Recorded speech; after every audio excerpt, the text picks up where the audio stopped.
O gañador do Premio Planeta 2010, Eduardo Mendoza, ascende 4 postos e sitúase na cabeza da lista. Di da súa obra que é como as antiguas películas de Disney, nas que se mesturaban imaxes de actores reais con personaxes de debuxos animados.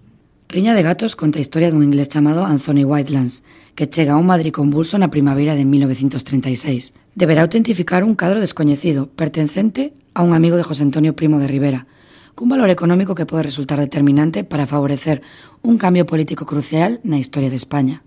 O autor combina a perfección a gravidade dos sucesos narrados coa presencia do seu coñecido sentido do humor, xa que toda a traxedia é tamén parte da comedia humana.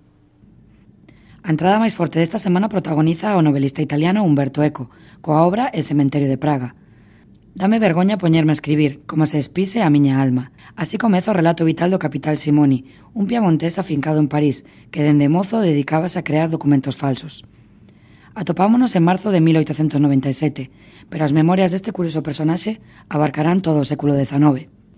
O que fora líder de ventas dende hai varias semanas que en Follett pasa a ocupar o terceiro posto.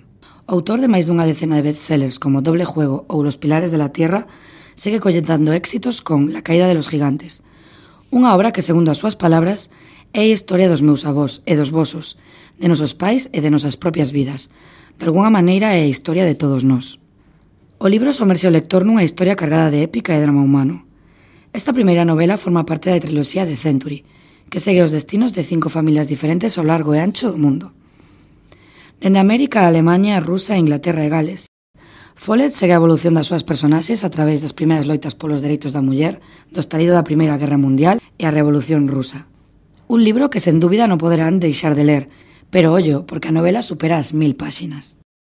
O Premio Nobel de Literatura Mario Vargas Llosa perde o liderazgo e descende ata a 4ª posición coa súa obra El sueño del Celta. Considerado un dos mellores novelistas hispanoamericanos da segunda metade do século XX, Vargas Llosa presenta unha aventura existencial, na que a escuridade humana aparece no seu estado máis puro. Conta a peripecia vital dun home de lenda, Roger Casement, un dos primeiros europeos en denunciar os horrores do colonialismo. Amor, traición e superación son as palabras que mellor definen a obra de María Dueñas, El tiempo entre las costuras. A 4ª posición é para unha novela que avanza polos mapas da memoria e a nostalgia, transportando o lector ao Marrocos colonial, o Madrid pro alemán da primeira posguerra e unha Lisboa cosmopolita repleta de oportunistas, espías e refuxiados en rumbo.